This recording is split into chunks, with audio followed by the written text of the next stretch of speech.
Welcome back, everybody, to the OPT Network. This morning, we're talking about the F word. And that word is fear. Fear is gripping many, many Americans and people across the world, quite literally. Our guest this morning is Larry Doochin, and his book is A Book on Fear, Feeling Safe in a Challenging World. Larry, good morning and welcome. Good morning. Thank you for having me. So, Larry, tell us a little bit about yourself and why you decided to write this particular book. Well, I didn't really, I don't, as I say in the book, in the foreword of the book, I consider myself an expert on fear, not a master of fear, because fear still pops its head up for me a little bit. So I don't think anybody really chooses to be an expert in fear in their life, but it's kind of the life circumstances that were presented to me. And I trace that back initially to sexual abuse that happened during puberty by my mother, which I came out of that experience with a tremendous amount of fear, a lot of guilt, a lot of anger, a lot of shame. And so that put me on a path. And in my 20s, I was a very angry person, is what I call dysfunctional person, had inauthentic relationships. And something happened in my life that basically God brought to me the awareness of all of this dysfunction that I needed to heal. And I started down an emotional healing path. I also began a spiritual healing path at the same time. And really, I was motivated by a strong desire to be the best person I could be, to be the best father I could be, to be the best husband I could be, to be a much kinder person, and to be a much more joyful person. And so that's still my motivation as in my 50s now. Mm-hmm. You know, as I was reading the book, I always wonder when people talk about their abuses and use their own empirical data, which is their life, to write a book. How now does that affect you, talking about it? Have you healed from it? And why did you decide to share that? I think if I haven't completely healed from it, I think I've vast majority have healed from it. So, I've written several books before this. They were a number of years ago. I received this information basically as a strong inspiration in August of 2019. It was a huge amount of information. I didn't know what I was supposed to do with it.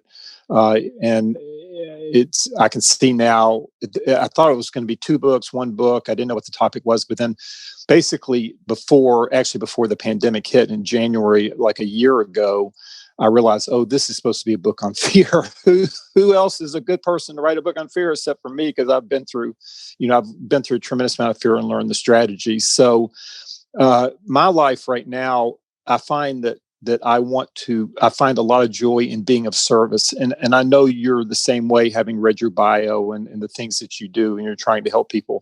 And so I'm really, putting it out there. I don't have an emotional reaction to people knowing that I was sexually abused. I used to, when I first went through it, I was very ashamed of it. I didn't tell my wife, she was the first person I told. Then I told my father, and then my brother and sister, and so forth. And so, but now, I'm happy. We all need healing. We all need joy. We need to help each other. And I'm grateful that I'm no longer ashamed of it, and I can put it out there, and it doesn't have an emotional charge for me. I love that. And so one of the things that you write is the distinction between the past, present, and the future is only a stubbornly persistent illusion. Yeah. So quantum physics has shown us basically that time is not fixed. It's not linear as we think it. Basically, and this matches up to what so many spiritual traditions and religious enlightened people have told us, that only the now exists. So it's important to recognize what science is now showing, that spirituality has always shown us, and that we live in the present moment, and that we are actually, when we say God is one, that is one unified energy field. This is also what science has shown us, that there's only one unified energy field. So there's no separation. And the reason that these things are important is because we have to raise our perspective from this ego-based narrow-centered view of how we see things and realize that we are divine beings and that there's much more to us than these identities that we think we are. And that is a huge point to get us out of fear. Mm-hmm. And what I thought interesting about the book is it wasn't just, a spiritual perspective. It was, science-based, but you also dealt with the ego. And I think that a lot of people, if you've never really read about the ego and how the ego works to protect the self, or how you think it's protecting the self, you really can't understand how those two can work in tandem and even can work against each other. Talk a little bit about that. So the vast majority of people are operating through a narrow lens of the ego, which can also be considered our personality. And, the ego, but we, as I like to describe it, we're divine, multidimensional beings. And so quantum physicists talk about the multiverse and existing in a lot of realities at once. And I really believe that's true. And so we're in this 3D reality right now, and we need the ego to operate through there. But that's like that's kind of like operating through your little finger as opposed to your whole awareness. And so when we operate only through the ego has certain needs. It's basically the ego is judging. The ego is trying to get what it wants. It sees from a separatist perspective versus a unitive perspective. And so we can see individually how the ego manifests collectively in our society, especially now because we're in extreme polarization. We've been extreme polarization politically, around other topics like food, technology, all these things. It's basically an us versus them mentality. That's the ego's vision. The unitive vision of God is a we vision, that we are all one. We're one humanity, we're one divinity, and that we are in a time now where we're all being asked to raise our consciousness so that we can see that individually and come into who we are, but also collectively we can evolve into who we're supposed to be versus this society where we live, and people are hoarding and there's people are looking out for themselves versus trying to look out for other people. Mm-hmm. Let's take a break here, Larry. But when we come back, I want to talk about fear on a deeper level. And are people really processing their fears? And do we understand how to process those fears so that we can come out of fear and find that joy that you talk about, that we're all seeking and wanting? The book is entitled A Book on Fear, Feeling Safe in a Challenging World. Stay on point. We're back with more right after this. Welcome back, everybody, to the OPT Network. Our guest this morning is Larry Doochin, and we're talking about his book on fear, Feeling Safe in a Challenging World. And I think that is, quite frankly, a challenge for a lot of people. And over the last many years, I personally have been on a journey about fear and how debilitating fear can be. So I want you to talk about your own life experiences and having something happen to you at an early age that plants the seed of fear. And that seed ends up growing into being fearful in many other areas in life. So how do you then understand that this seed has been planted and it's preventing me from being who I'm destined to be because I'm so fearful? I think the first thing you have to do is you have to recognize you're in fear. And that seems like a pretty obvious thing, but there's a lot of people who would deny that they're in fear. I've talked to a lot of people around the pandemic who say, well, I'm not in fear about it, but I can tell they're in fear. If you want to change something, you have to acknowledge the problem. You've got to, so you have to say what the problem is. And so we have to discover what our fears are. And some of our fears are held individually, and some of them are also held collectively. So we may be aware of fears. We may be aware that we have a fear over getting sick in the pandemic, or losing our job, or not having a significant other. But then there's a bunch of underlying fears that we may not be aware of. For instance, we may be have a belief or a fear that we're not lovable or worthy, and that's tied to the belief that we're not going to have. We have a fear over not having a significant other. We may have a fear of failure. We may have a fear of not meeting our own or others' expectations. Like people that have been sexually abused, I'm talking about my own experience. We have a fear of not being in control. That was a huge piece for me that I had to let go of, because being in control keeps us safe from that happening again. And these are patterns that are conditioned into us through these traumas that we experience. And it can be childhood trauma, or it could be like a workplace, abusive situation or trauma. And so, but it's conditioned into us. And then what happens is that we create this defenses and dysfunctional patterns around those traumas to try and work around them. But what that does is it messes up our relationships, and it puts us in a state where we can't experience true joy. So again, we go back to the fact that we need to become aware of our fears. And the way that we do that is by watching our emotions and reactions in situations, because the universe is going to bring us all kinds of relationships and experiences and vehicles for us to become aware of where our fears are so that we can grow. And these things, sometimes we think these things are coming, these experiences, like we think that we're being punished, but we're not being punished, because at a spirit level, we've asked to grow, and we're being brought those things which will help us grow. So when we see that we get triggered by something, we can begin to say, oh, I'm triggered here. And one of the things that I mentioned in the book is Carl Jung, who is the father of analytical psychology, said that projection is one of the most common phenomenon. So usually we're not angry for the reasons we think. Behind anger is fear. Behind anger is sadness. Behind anger is guilt. Usually when we're judging others, we're projecting our self-judgment. When we're blaming others, we're projecting our guilt. So if we can pull those projections back in, we can start to say, okay, this is what the projection is, and then what belief system is underpinning these things, and what conditioning caused that. And when we start to shine light on all of these patterns within us, then we can really know ourselves, and people like Socrates and a lot of other very wise people said, know thyself. And that's what they meant. Know why you do the things you do. And again, the end result, the end goal is to be joyful, is going to be a lot of joy and peace.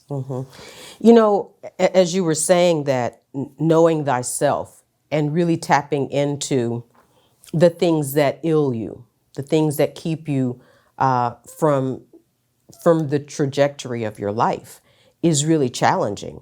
And so when did you identify that you had this fear? I mean, you knew that you had been abused, but when did you decide, I'm going to shame and tell on it and start to work through? Because most people can't shame. My father and stepmother were attending, they were going through this experiential therapy organization. And they would attend these retreats. And so they were having this retreat in Florida, and they invited my wife and I. They weren't going, but they invited us to go, and they said they were going to pay for it. And we were like, so we're in our early 30s, and we're like, oh, free trip to Florida, to the beach. We're going to go. Okay. So, it's funny because the universe just sets us up on stuff. So I get down there, and it's very intense. And that was like my awakening, like, oh crap, I've got all this stuff inside of me that occurred from this, from this experience. And I need to work on this, because it is poisoning my life. And so, and really that's what happens, is these false beliefs are like poison within us, that they run underneath the surface like a computer virus, and they affect the operation of us. And we want to get that poison out. Now, certainly some people are a lot more resistant to that than others. But what I say to people is that, when you're dealing with this stuff, number one, have compassion on yourself, but also realize that you're not being punished, that there is something on the other side that's really good for you. So was that your revelatory moment at that retreat where you said, you know what, I've got to tell on this. I've got to get this out of me, because, we keep these secrets. That was that was the moment that I knew that I needed to work on it. I don't think I came out of that experience and immediately told everybody, but Hmm. that was, I definitely told everybody within those first couple of years. Now, the other thing that happened to me around the same time was I was putting down our oldest daughter, who was 2 at the time, and she's 30 now, and I felt so immense love for her, and I knew at that time that love was the most powerful force in the universe, and that was, and I trace that back to my spiritual seeding by God, or by spiritual awakening to, like, hey, this is really what it is. And so, I saw myself on an emotional healing path and a spiritual healing path, but I came to realize pretty soon that those paths are the same, because God is love. When you come back to God through the emotions, and that's why it's so important for people to work with their emotions and understand them and then process them, so that they can know themselves and know God at a much deeper level. Hmm. Let's take a break here, but when we come back, I want to talk about humility. It's the ego's opposite. And how do we really begin to understand it, deal with it, and to move past the fear so that we can be all that the universe is calling each of us to be? Our guest this morning is Larry Doochin, and we're talking about a book on fear. Stay on point. We're back right after this. Welcome back, everybody, to the OPT Network. Larry is such a good sport. I've been calling him Doochin, but it's really Doochin. And so we want to make sure that you pick up this book, a book on fear, especially if you're dealing with fears that maybe you haven't identified as fear. And if you're wondering what's really holding you back, it could possibly be fear. And so before we went to break, I wanted to talk about humility is the ego's opposite. And right now in the world, I don't think that any of us have enough humility for our fellow person, do we? I love humility because I think that's one of the attributes that God cherishes most in people. And you can be very successful in what you do, but also be very humble. I mean, you can see the people who are not humble and boasting about themselves in certain ways. And then you can see the examples of somebody like a Mother Teresa or a Martin Luther King Jr. or Jesus, Mm-hmm. you know, people who are being of service and not really wanting any accolades, but just wanting to be of service, and just for the joy of being of service, and of serving, and not for something that is brought to them. Again, the opposite, as you said, the opposite of humility is the ego. And so when we know who we are and we have that self-worth and that certainty within us, then we don't look for anything outside of ourselves for our identity. People who are strongly in their egos and need to be reaffirmed by people, having adulation or whatever it is, or having a lot of money or power, are dealing with self-worth issues. And when you don't need that anymore, when you've worked through all that, then you're fine with whatever you do, and you serve, but you're humble in the service of it. And again, humility is an amazing thing to me, and that's something that I ask for every day, is to be as humble as I can, to serve, but and do it through humility. And do it through an authentic humility, because people can say all the time, oh, I'm so humbled by this, and really, they really don't mean that. I mean, I think that there has to be an authenticity that goes along with humility. You know what I'm saying? Because the mouth can make a person say whatever it is that they think that others want to hear. But it's really out of the abundance of the heart, scripture says, out of your heart, the mouth speaks. And I think that, in this culture where everybody has put themselves and their views first, we really have, many have said that they're humbled, but their actions and their intentions, or their actions and their words, haven't necessarily matched. I completely agree. I think the thing that you can look within yourself to see is, when you do an act of service, do you need somebody else to know about that? Mm-hmm. do you need somebody to say, oh, he's such a good person because he's doing this? Humility will basically put us in a space of the only person, maybe the person who you do that for knows about that, but sometimes they don't, because maybe it's just a prayer you're saying for that person, or Mm-hmm. maybe it's something they're not even aware of. Maybe send them an anonymous donation or whatever it is. But humility is between you and God. And so when you do something, God knows it, and nobody else needs to know it. If Mm-hmm. you need somebody else to know it, then that's the opposite of humility. Right. And there's your reward, because those things that we do in secret, those are the things that scripture says God rewards us openly. We don't need to say I led this or I did this.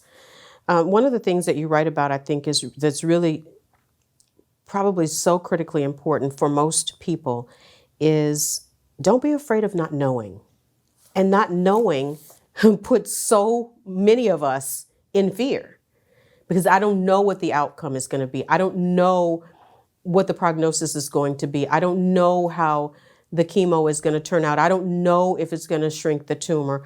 I don't know if I'm going to get sick again. And all of those unknowns really put people in a place of fear. How do I you how think do you speak to that? I think that that's where faith comes in, because we, one of the things that I attempt to do with the book is to raise our perspective from having your face pressed up against the bark of the tree to maybe the top of the tree. But we certainly, the top of the tree, we can't see how far the forest extends, and we can't know all of the things that God has in plan for us and what's supposed to happen. But we can have faith that there is a higher good happening, that we are being taken care of, and that regardless of the experience, that we are eternal beings. And that takes us out of fear. The faith takes us out of fear. And so, as you said earlier, the book is not, it's not like a spiritual book, but there's spiritual underpinnings running through it. And for me, I have to admit that, my relationship, my faith and my relationship with God is probably the right up there with my family, the most, by far, the most important thing to me. And so, to get out of fear, you have to trust in something outside of yourself that has your back, that has that is going to take care of you in some way.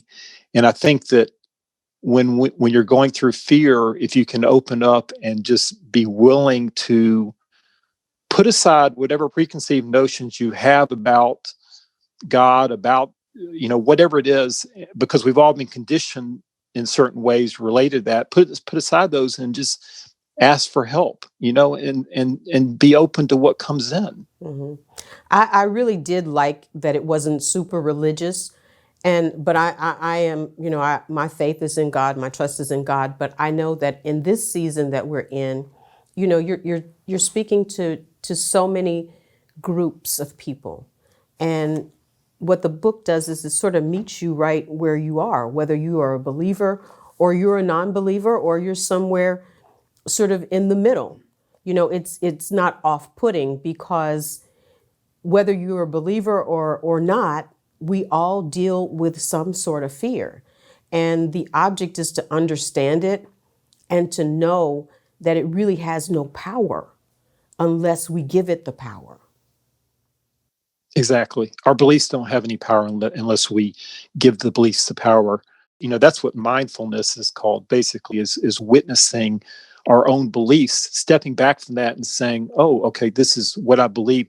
If you look at a belief is something that changes over time. We look back and we say, oh, we've gotten all this additional information. It's changed, our beliefs over time. So our beliefs are transitory. So why do we place so much credence in our beliefs when they're changing all the time? And when you kind of come to that perspective, you move towards the middle where life is gray as opposed to black and white. And then you're a lot more open to receive the help that you need. hmm Let's take a break here, but when we come back, I want to talk about at the end of each chapter, you have like a main takeaway and really makes the reader stop and really think about what you've written and think about how we want to process our own lives and how are we dealing with the fears we live with and ultimately the fears that surround us. Stay on point, everybody. We're back with more of this conversation right after this. Welcome back, everybody, to the OPT Network. This morning, we're talking about a book on fear, feeling safe in a challenging world. Our guest this morning is Larry Doochin, and we're just talking about fear. And I don't know if you could really necessarily, I guess we can understand fear, but we first have to know ourselves and know what makes us scared and start to deal with it. And I think at the end of each chapter, you do something called the main takeaway. And it really makes the reader go back, or it made me go back and really process. And it made me want to write down some things. And one of the things that I wrote down and one of the takeaways is about surrendering. And, I just felt really compelled, to own that and to say, one of the biggest challenges that I have personally is being able to surrender. And so talk about why the main takeaway was important for you. Well, we live in a soundbite. People society and people are used to, unfortunately, because of technology, are used to just very quick things. And so I think that, there's what I call an energetic that runs through the book. And as you read through the chapter, you're kind of, you're hopefully moving with that energetic and absorbing what it is that's actually between the words. And then you get to the end of the chapter and it's kind of like the cherry on top of the cake or whatever in terms of just capping it. And, one of the things we talk about in the book is being still in terms of, because we're such a frenetic society and we're always on the move. And in order to know thyself, you've got to have periods of stillness. And a lot of people avoid those. They do all kinds of things. They're always on their phone. They're always trying to do something to avoid being still. So that's another purpose of the takeaway at the end of the chapter is basically like to have you just stop for a second and consider that takeaway. And then also put, suggested exercise to do something that may only take like 30 seconds or a minute, but it kind of puts you into the moment and helps to really integrate what that chapter says for you. Like maybe you're writing down a gratitude list or whatever it is. So it's kind of just, it's an end point, but it puts us in the moment. And with that said, you give a lot of really great quotes in the book. And the Dalai Lama said, we can never obtain peace in the outer world until we make peace with ourselves. And a lot of people are grappling with self-peace. How did you find your own self-peace? Well, I think the things that we want are already within us. The peace is within us. The joy is within us. What we have is false beliefs that cover up those things and make us think that we're some kind of false identity or whatever it is. And so as we start to remove what is false, what is true shines through. And that peace is there. It's that stillness is there within all of us. That joy is there within all of us. We just have to uncover it. We don't have to look outside of ourselves for anything. We just have to look inside. The diamond is within. And for a lot of people, that's hard, especially people who have lived through trauma and have held that because, quite frankly, they didn't know what to do with it. Talk about the forgiveness piece. So, we tend to think that when we don't forgive somebody that we are punishing them, and that's not a good place to be. We're not actually punishing them. We're actually punishing ourselves. We may be punishing them as well, but we're actually punishing ourselves because we're putting ourselves in a prison cell of our own making by not forgiving. We want to forgive others, not only for them, but for ourselves, because when your heart is hardened by non-forgiveness, there's only a certain amount of joy that you can experience. You want to forgive somebody, and you do that by recognizing that they deserve forgiveness as you would deserve forgiveness if you had done the same thing to somebody else. You would ask for forgiveness as well. So we want to forgive to open up to our to joy and take us out of our prison cell. But don't we, when we start to look at others, you said if I had done the same thing, don't we become somewhat self-righteous? Like, oh, I would have never done that to my child, or I could never do that, or how could they have ever done that? This is where a much larger perspective comes in, because if you had if you'd grown up with the same exact set of experiences as that other person, you might have done the exact same thing they did. And this takes us to a place where we can't judge others. We're not in a place to judge others.